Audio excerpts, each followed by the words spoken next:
Welcome to Buffalo Game Day Recap. I'm Thad Brown along with AJ Feldman. The Bills just utterly dominate the Raiders 38-10. And AJ, look, not only was it a heck of a bounce back coming off the loss to the Jets, but it was a pretty good bounce back from the way this game started. Raiders waltzed down the field in 5 plays, put a 7 on the board right away.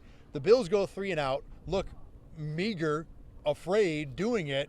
And then the rest of the game was the Bills just utterly dominating an NFL team. And I don't care how bad the Raiders are, that is still an NFL team with good players on both sides of the ball, and the Bills made them look silly. Yeah, and the Raiders aren't a terrible team. They're not a tanking team. So. I mean, they're probably not a playoff team, but it's not like they whipped up on the Cardinals or right. a team that's going to tank. And those first 2 drives, they were really not good. They were booed off the field. Mm-hmm. The Bills, in their home opener, they booed them off the field on the second drive of the game. I think part of that was the first play was a draw. The second play, basically the same thing.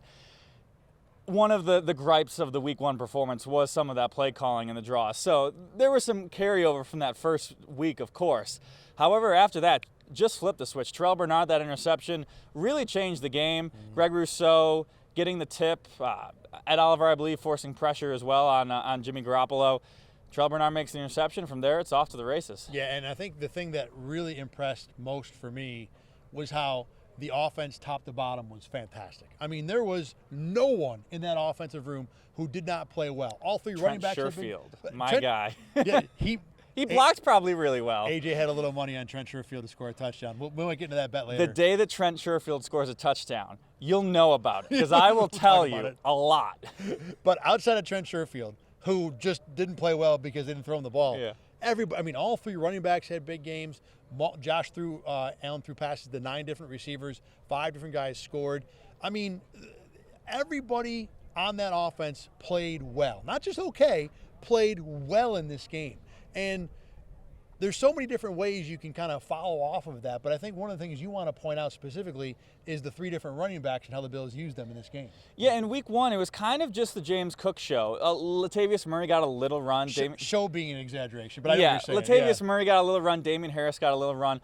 But I think in this game, for the first time, the Bills offense, Ken Dorsey, realized that they have 3 different running backs with 3 mostly different skill sets. They did a lot with Latavius Murray, kind of running inside the tackles. Mm-hmm. He got that goal line carry as well. Damian Harris got the goal line touchdown as well. They did have some overlap there, but you kept James Cook doing the things that he does best, going outside, passing catches. They weren't trying to force James Cook into 75% of the snaps, all of the carries, doing everything, and he's good at what he does best. Mm-hmm. The problem is, do you become too predictable when, James Cook comes out on the field, they're passing, they're going outside. You can't have that. But I think it's a really good sign that Bills were able to diversify their attack, especially in the run game. Yeah, I agree with that. And James Cook, not so much that he was the guy who's going to be the passing running back, but they did a nice job of getting him into space. Mm-hmm. Not just in the passing game. Let him go outside on sweeps, let him run off tackle in the run game, open things up at the middle. They found ways to use him properly. One thing that I wanted to see the Bills do in this game was find an offensive identity. And that might be the one thing they didn't do on offense. Not because they failed at anything, but because so many guys succeeded, it's hard to say, okay, when they need to, they're going to lean on this beyond Stephon Diggs. So although I still think there's work that needs to be done, and I look at the 4th down situation end of the first half where they failed, it seemed like they were confused, didn't know what to kind of go to in that spot where I think it's 4th down. You want to lean on the thing you do best, and I don't think they know what that is yet. But the good thing is they did so many things well in this game. Whatever that thing is they're going to lean on, it could be James Cook, it could be multiple, it could be Gabe Davis, it could be Dalton Kincaid, because everybody in this game was so promising. Another thing that we got to talk about too is none of the skill guys do what they did without Max Crosby getting essentially taken out of this game. I know, look, he made some plays and you don't completely erase a guy like that, but the Bills did a nice job neutralizing him today. Yeah, Spencer Brown did really well, faced up against him for most, if not all, of this game. Basically neutralized, like you said, and that's clearly the key of that Raiders defense, shutting him down. Spencer Brown had a really good game. He was not stellar last week, has not been stellar in the past, of course. His problems have much been talked about. That's a key guy that the Bills need going forward. And the offensive line as a whole, I thought midway through the game, I was just pondering at the fact that it was in the passing game. Allen had ample time to pass to get to those multitude of targets. The run game, there were a lot of holes. A great game from the offensive line, and it's really, the start of that offense to have all those players working well. That's the offensive line. So on the other side of the ball, the defense was pretty much just as good. I mean, after that opening touchdown drive, they allow 3 points the rest of the game. Josh Jacobs, negative rushing yards, which is a banana stat to think about. 9 carries for -2 yards. Somewhere Reggie Bush is smiling, I think. After a week where the defense looked leaky in the run game, I think holding Jacobs was the part I'm most encouraged about. You know, the Bills don't have 1 sack in this game, but Jimmy Garoppolo did not seem like he was, back there chilling either. So, top to bottom, this was a performance. I don't know. I think the offense needed this game more than the defense did, because the defense really didn't play bad last week. But this was as close as you get to a shutdown performance, and, highlighted by Terrell Bernard getting an acrobatic interception, and Matt Milano. I call it mossing a guy. Dawson Knox said that he actually Milano'd a guy. So maybe he invented a new term in this game. Either way, top to bottom, great on defense too. And Devontae Adams got his. He's going to. He's a great player. Other than a garbage time reception to Hunter Renfrow, the Raiders wide receivers had 0 catches. Renfrow had 1. Nobody else got into the picture. Jacoby Myers obviously out for this game. Would have made a difference in this game. He made a difference in this game as well. The defensive line played really well. Greg Rousseau, that tip on the Terrell Bernard play, he had a handful of good plays. Leonard Floyd played well. He did leave the game with an ankle injury, which didn't seem super great after the fact. He was walking around pretty gingerly on the sidelines. Did say he thinks he's going to play next week, but as we know, that doesn't mean he's actually going to play. And the defensive tackles did some good stuff too. Daquan Jones getting in the backfield a couple times. Ed Oliver wreaking havoc on a couple plays down there at the goal line, almost forcing the safety there. So a great performance by the defensive line. Let's address the elephant in the game day recap. Was this the Bills or was this the Raiders, a team that we anticipate will be fairly bad this year, showing up and allowing the Bills to do whatever they want? I will say this. The Raiders have players on offense. I mean, Jacobs you hold that guy to -2, you've done something good. Devontae Adams got his, so a win for 17.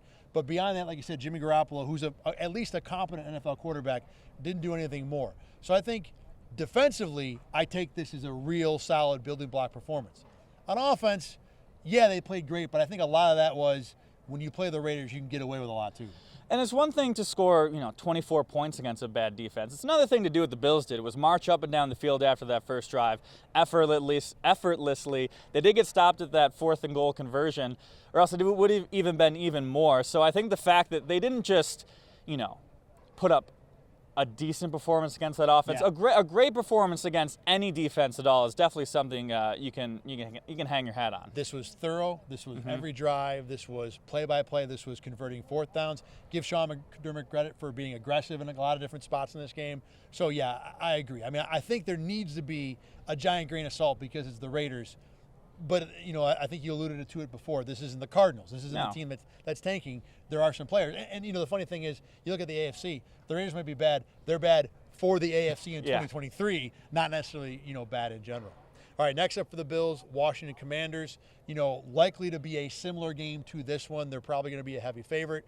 A little different because I think the Commanders are better on defense than they are on offense.